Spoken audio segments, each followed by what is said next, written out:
हरे कृष्णा कृष्णा कृष्णा हरे हरे। जय जय श्री राधे श्याम बोले वृंदावन बिहारी लाल की जय। जय श्री राधे, जय श्री कृष्ण। सभी मित्रों को जय श्री राधे, जय श्री कृष्ण। गीता पढ़ें, गीता पढ़ाएं, गीता ज्ञान ज्योति घर घर जगाएं। घर घर गीता, हर घर गीता। जय श्री कृष्ण। दिव्य गीता ज्ञान में आपका स्वागत है।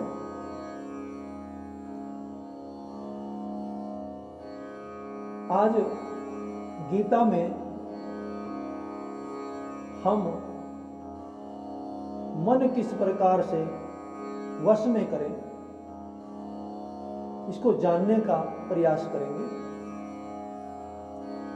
गीता के 6 अध्याय 34वां श्लोक अर्जुन ने भगवान श्री कृष्ण से कहा, चंचलम ही मन कृष्ण पर्वाति बल वैदर्दम।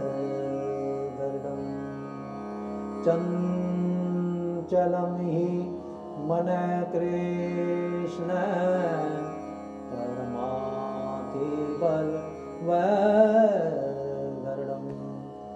तस्याहं निग्रहं मन्ये वायोरिव सुदुष्करं। वायोरिव सुदुष्करं।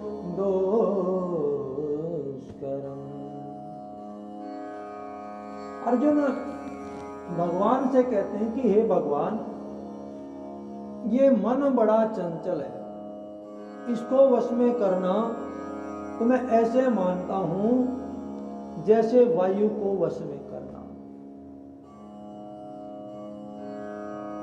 इस पर भगवान ने अर्जुन को उत्तर दिया,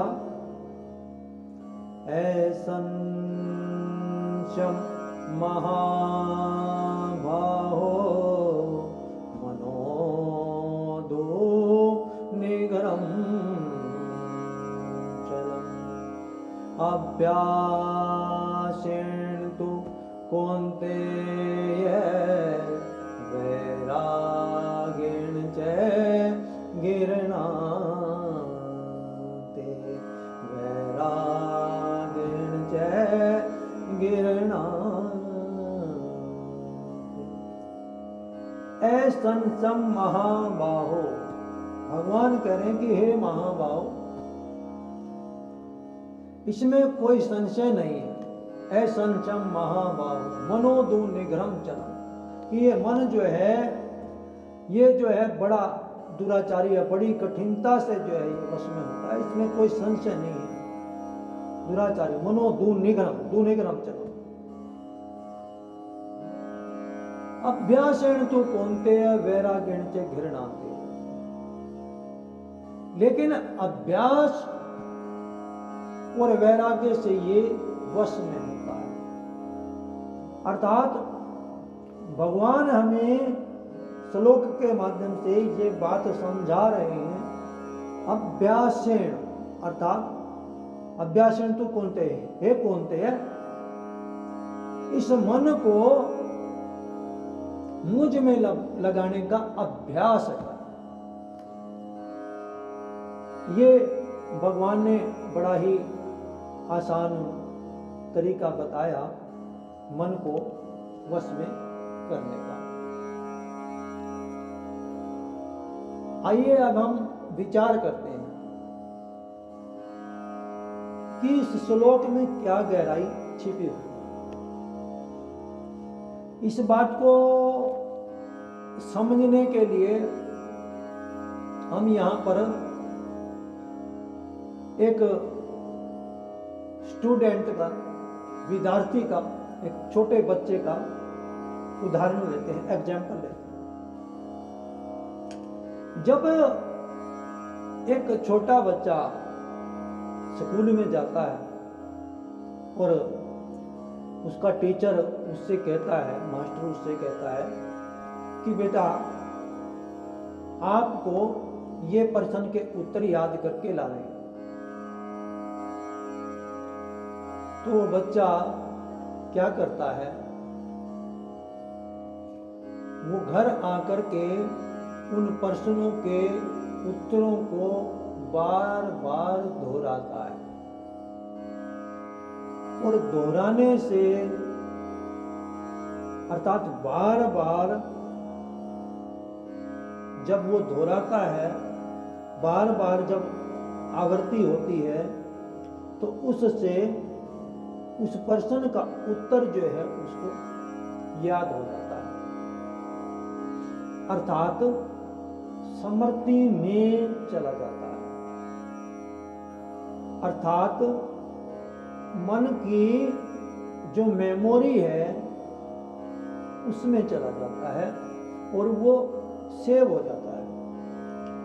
ठीक उसी प्रकार से जिस प्रकार से हम एक मेमोरी कार्ड के अंदर डाटा सेव करते हैं, इसी प्रकार से हमारे मन में भी वो बातें, जिन बातों का हम अभ्यास करते हैं, वो सेव हो जाती हैं, अर्थात याद हो जाती हैं, अर्थात वो हमारी स्मृति बन जाती है। ये हम सभी का अनुभव है। एक वो बातें जिन बातों में हमारी रुचि होती है, इंटरेस्ट होता है, वो बातें हमें बड़ी जल्दी याद हो जाती हैं, अर्थात हमारी मेमोरी में, मन में सेव रहती है।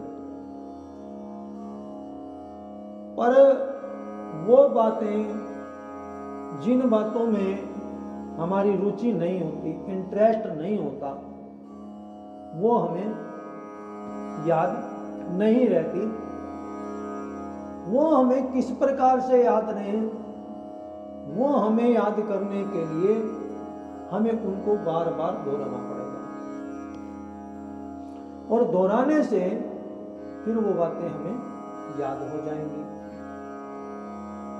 अच्छा, जो हमें याद आता है या जो हमें याद होता है, वही तो हमारे काम आता है। ये यहां बड़ी ध्यान देने की बात है कि जो ज्ञान हमारी मेमोरी में सेव ही नहीं है, हमारे मन में है ही नहीं,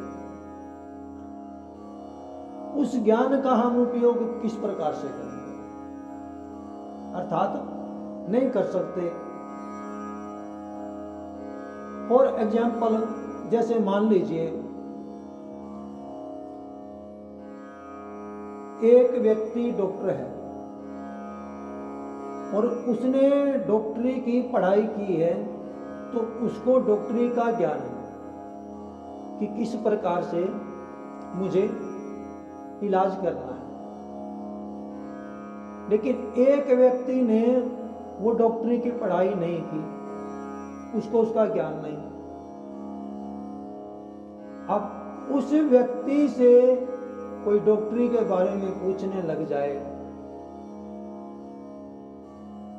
तो उस व्यक्ति को उस विषय का ज्ञान नहीं मिलेगा और वो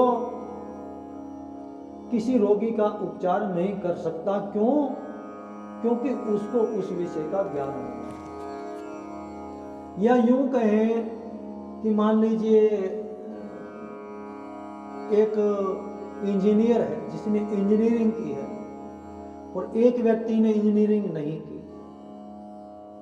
तो जिसने इंजीनियरिंग नहीं की वो इंजीनियरिंग का काम कैसे कर सकता है? नहीं कर सकता।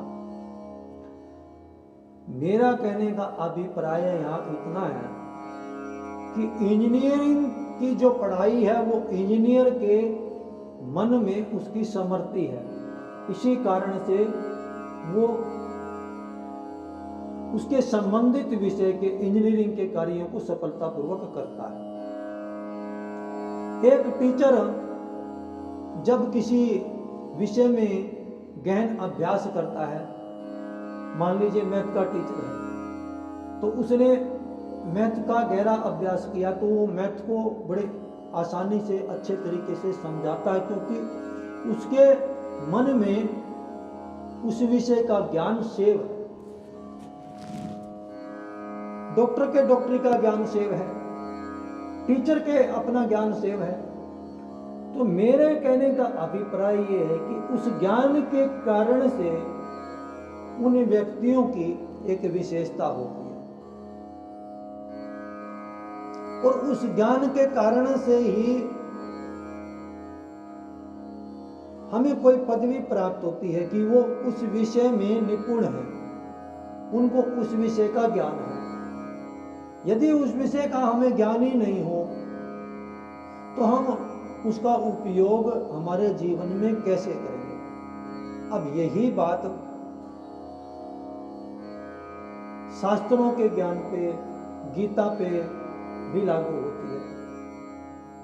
मान लीजिए गीता की कोई बात हमें याद ही नहीं, भागवत की कोई बात हमें याद ही नहीं, और हम उनके अर्थ को जानते ही नहीं, तो उस ज्ञान का उपयोग हम अपने जीवन में कैसे करेंगे? अर्थात नहीं कर सकते। उस ज्ञान का उपयोग हम तभी कर सकते हैं जब वो ज्ञान हमारे मन की मेमोरी में सेव हो, अर्थात हमें याद हो। अर्थात हमें जो याद है वो हमारी शक्ति बन जाती है, हमारी समर्थी ही हमारी शक्ति बन जाती है, और फिर उसी का हम अपने जीवन में उपयोग कर सकते हैं। अर्थात वो ज्ञान हम दूसरों को बांट सकते हैं, दूसरों को सुना सकते हैं, एक दूसरे को समझा सकते हैं, जो ज्ञान हमारे मन में सेव है, अर्थात हमें याद है। और याद होता है अभ्यास करने से, उस विषय में मन लगाने से।